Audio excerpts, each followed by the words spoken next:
তো নমস্কার বন্ধুরা, আশা করি সবাই ভালো আছেন। তো বন্ধুরা, এখন যে বিষয়টা নিয়ে আমি কথা বলবো সেটা হচ্ছে শাকিব খানের তুফান ছবির পোস্ট ক্রেডিট সিনটার বিষয়ে কথা বলবো। তো দেখুন, কাল জবে থেকে রায়ান রাফি তার একটা ইন্টারভিউতে বলেছেন যে পোস্ট ক্রেডিট সিনে কিন্তু একটা বিরাট বড় চমক থাকতে চলেছে। সেদিন থেকে কিন্তু এই বিষয়টা নিয়ে কিন্তু একটা অন্যরকম আলোচনা চলছে। তো অনেকের ধারণা এই পোস্ট ক্রেডিট সিনে কে থাকতে চলেছে, আফরান নিশো নাকি বাংলা থেকে যিশু সেনগুপ্ত, কে থাকতে চলেছেন সেই বিষয় নিয়ে কিন্তু বিভিন্ন রকম জল্পনা চলেছে। তো সেই বিষয়ে আমি এখন কথা বলবো। তো তার আগে প্রত্যেকটা বন্ধুকে অনুরোধ করে রাখবো, যদি চ্যানেলটা নতুন হয়ে থাকেন অবশ্যই চ্যানেলটি সাবস্ক্রাইব করে নেবেন। আর যদি ভিডিওটি আপনাদের পছন্দ হয় অবশ্যই ভিডিওতে লাইক, কমেন্ট এবং শেয়ার করবেন। তো কে থাকতে চলেছে, আফরান নিশো নাকি যিশু সেনগুপ্ত?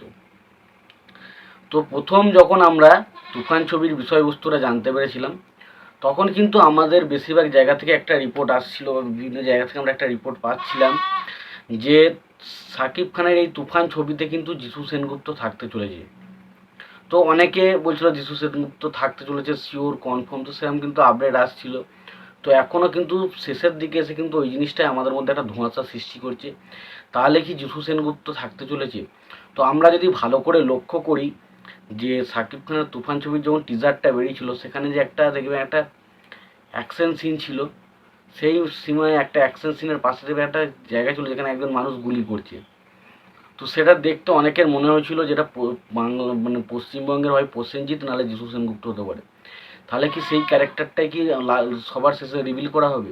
তো সেই বিষয়ে কিন্তু একটা প্রশ্ন থেকে যায়।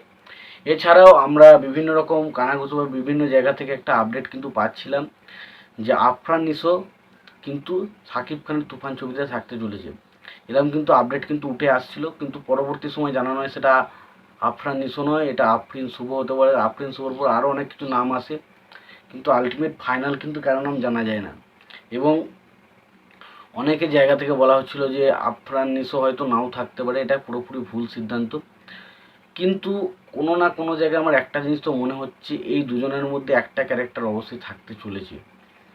এবং সেই ক্যারেক্টারটা যখন সিনেমা হলে বেরোবে না, জাস্ট সিটিতে ভরে যাবে, জাস্ট সিটিতে ভরে যাবে। তার কারণ আমি বলে দিই, কারণ এমন একটা তাদের ক্যারেক্টারটাকে এমনভাবে প্রেজেন্ট করার চেষ্টা করাবে। আমরা যদি বিক্রম ছবিটা দেখে থাকি তো সেখানে রোলেক্সের ক্যারেক্টার দেখে দেখে আমরা যতটা হতভম্ব হয়ে গেছিলাম, সেরকমই কিন্তু একটা ক্যারেক্টারে এই দুটো ক্যারেক্টারের মধ্যে যে কোনো একটা ক্যারেক্টার আসতে চলে যেত। কে আসবে এই মুহূর্তে বলা খুব অসম্ভব, কারণ আমার মতে যদি পশ্চিমবাংলা থেকে সিলেক্ট করতে যিশু সেনগুপ্ত হওয়ার চান্স রয়েছে এবং মনে হয় আফরান নিশোও থাকলেও থাকতে পারে। তো বিভিন্ন রকম চমক কিন্তু থাকতে চলেছে এবং আমরা প্রথমেই চমক দেখেছিলাম চঞ্চল চৌধুরীকে নিয়ে। তো সুতরাং বোঝাই যাচ্ছে ছবির মধ্যে কিন্তু প্রচুর টেম্পারমেন্ট রয়েছে, প্রচুর কিছু ভালো কিছু রয়েছে যা কিন্তু ছবিটাকে বক্স অফিসে দারুণভাবে হিট করানোর ক্ষেত্রে যথেষ্ট হবে। এবং আমার যেটা ধারণা, হয়তো তুফান ছবিটা যে হাইপ রয়েছে তুফান পার্ট 2 আসলে এর থেকে বেশি হাইপ আসবে, যখন আমরা যেমন দেখেছিলাম কেজিএফের ক্ষেত্রে বা বাহুবলীর ক্ষেত্রে বা পুষ্পার ক্ষেত্রে।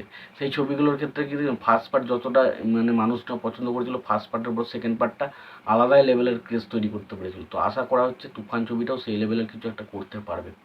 তো এই বিষয়ে যদি তোমাদের কোনো কিছু মতামত থাকে এবং তোমাদের মতে কে, যিশু সেনগুপ্ত নাকি আফরান নিশো, কেউ থাকতে চলেছে তুফান ছবির পোস্ট ক্রেডিট সিন, অবশ্যই জানিয়ে দিও। আর ভিডিওটি ভালো লাগলে অবশ্যই লাইক, কমেন্ট, শেয়ার করে দিও। আর যদি চ্যানেলটা নতুন হয়ে থাকো অবশ্যই চ্যানেলটি সাবস্ক্রাইব করে দিয়ে পাশে বেল আইকনটা অবশ্যই প্রেস করে দিও। ভালো থেকো, সুস্থ থেকো, দেখা হচ্ছে পরে ভিডিওতে।